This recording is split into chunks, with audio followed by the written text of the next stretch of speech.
Hey, check.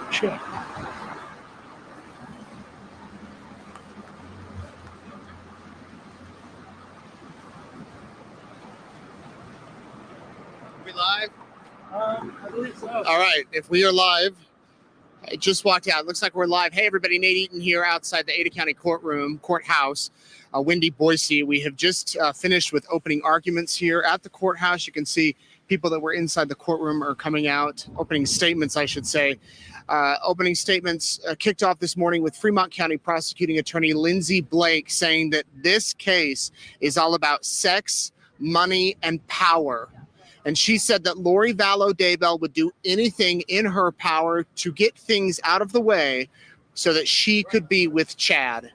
She went through and talked about Tylee disappearing, Tylee gone, JJ gone, Tammy gone. She said that Lori wanted to get these things out of her way so that she could be with Chad. Lori's defense attorney then made an opening statement, Jim Archibald. He said that the jurors have to keep a fair mind and they have to be 100% sure that Lori Vallow committed the crime she's accused of. And if they are not, they cannot convict her. They cannot find her guilty. So opening arguments, the prosecution took about 30 minutes, 40 minutes or so. Lori's side took about 20 minutes. There was then a break, and Kay Woodcock, JJ's grandmother, just took the stand. She talked about the last time she saw her grandson alive. It was on a quick FaceTime call, that he was clearly being directed or coached, my words, by someone who was on the other side of the iPad or the phone. She said normally when JJ would talk to her on the phone, he'd run around and you'd see the ceiling and it'd be all over the place. But this was a far more controlled type of a call.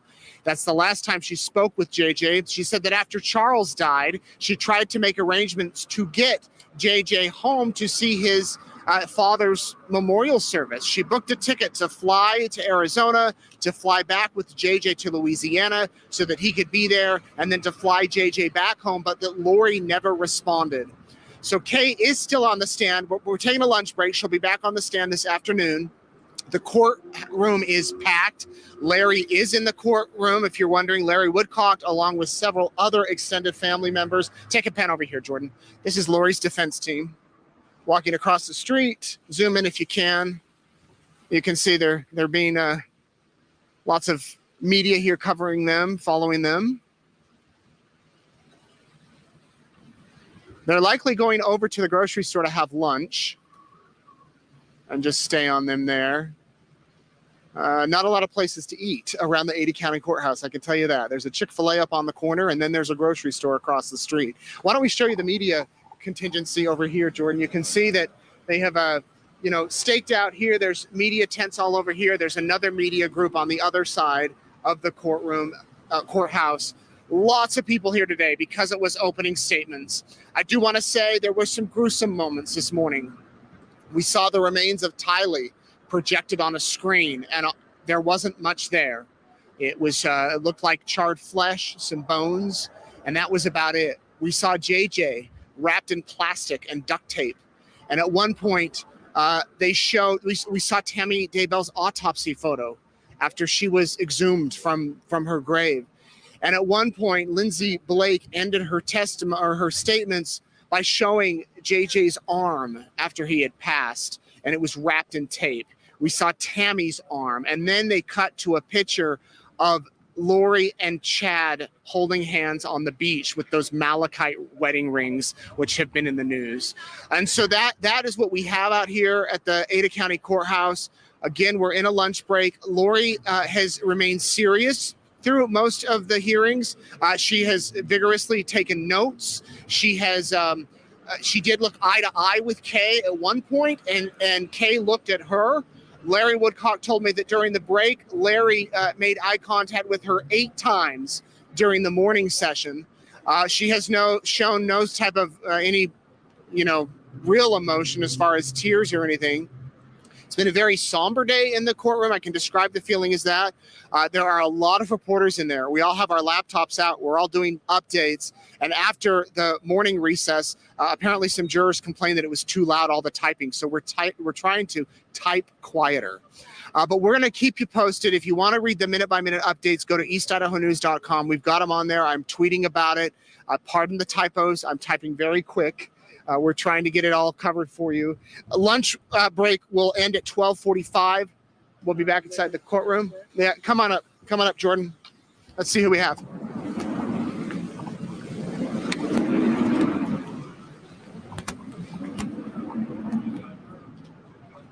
Hopefully, the court will continue at the pace they're going. I think the case is moving right along.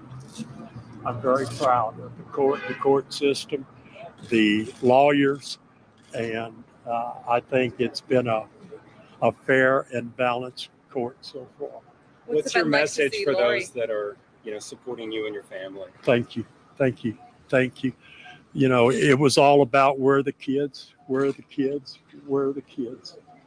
and now it's about justice, and that's all I'm going to pray for, continue to pray for, is that the court continues in the directions that they're going, and that this proceeds as it should proceed.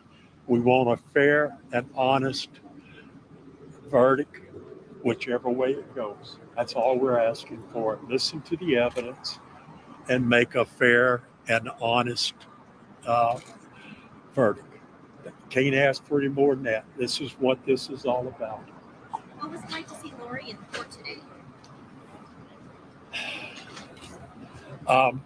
It was stressful. It was.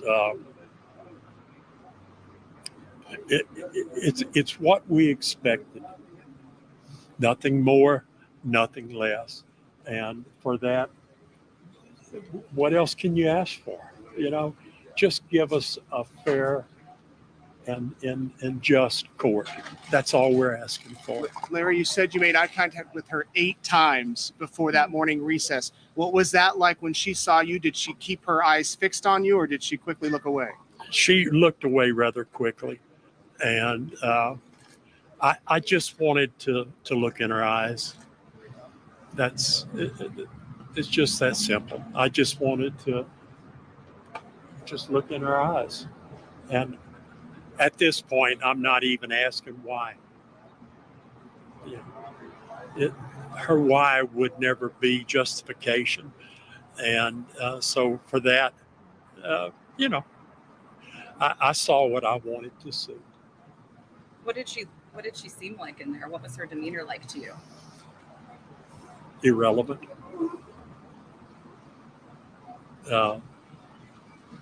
I think that sums it up. Just an irrelevant relevancy on her part. Thank you, Larry. Thank you all. Thank you. We'll be in and out, so look forward to seeing y'all. Are you looking forward to testifying? Are you looking forward to telling your side of the story? I don't think they want me testifying. I think that would be my surprise. Anybody do want to tell the truth? That's how you do it. You don't make stuff up. You don't give excuses. Just yes, no. Larry, I had a question for you. What kind of justice you want to see? I want the justice to be a unanimous justice, and I want it to be a fair justice. And I'm not here. I don't have to prove her innocent or guilty. There's 12 good people that have stood up and volunteered for this. And it's not up to me to tell them how to do their business. I would never do that. And I think I am truly believe that the judge, the court system, is righteous to the truth, and I do believe that. You know, this has been more than 3 years coming. What's it like to finally have this day in court? It's been 4 years. Can y'all believe that? 4 years. A lot of things have changed in all of our lives. You know, maybe some of y'all weren't here. Maybe some of y'all seen it. And you were in college or high school, and are married, divorced. Parents have died. Things change, and the consistent thing about this is Kay and I have never one time altered, gave up, and wanted to. We just want justice for everybody involved.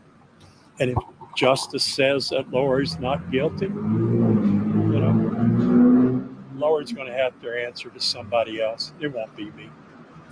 How important is this day in court to you and to Kate? Oh, it's very important. This is what the judicial system is all about. Is our day. That's all about.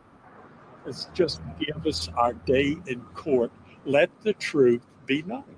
This is not complicated. You know, we're not reinventing the wheel. Just say what you know, be able to prove it, and, you know, let's go on about our lives. But I believe in the system. I absolutely believe in the system. Thank you, Larry. Thank y'all. Larry, do you plan to be here every day throughout the whole trial? Unless the good Lord's got something else that I need to do for him, yeah, I'll be here. Would you mind showing us your bracelets? Oh, well, How do you wear those every day? I wear them. I've worn them ever since the first one we ever received, and I can't take those off, because this is not just about Tylee and JJ. This is about Charles and Tammy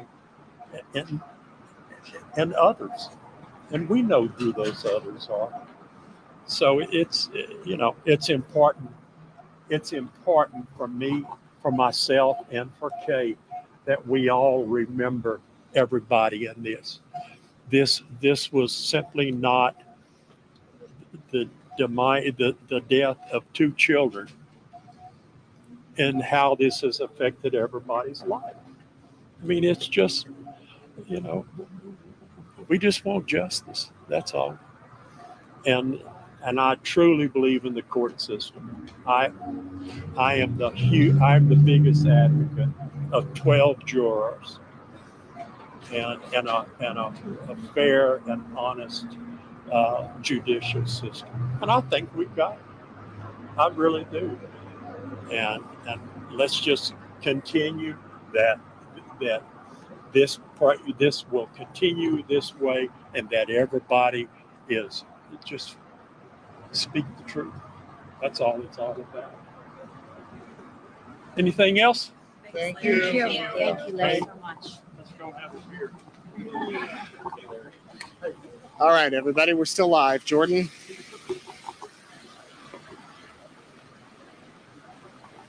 Let's just reestablish here. We're still live. Oops, sorry, everyone. All right, sorry about that. We're on the fly here at the courthouse. We're going to take a lunch break because we got to be back in court in less than 30 minutes. Tonight, 7:30, going to break it all down. Don't miss Corporate Insider on my Facebook page, eastidahonews.com, our YouTube channel. If you haven't subscribed, go on and subscribe. We have all the updates from a very emotional, you could say, morning in court. Riveting morning. We're going to try to get that sound as soon as we can for you and play it for you. Play those opening arguments for you. And, of course, we'll be here on top of it. Thank you for watching. I'm Nate Eaton. Stay tuned. Have a good day. Yeah. Man.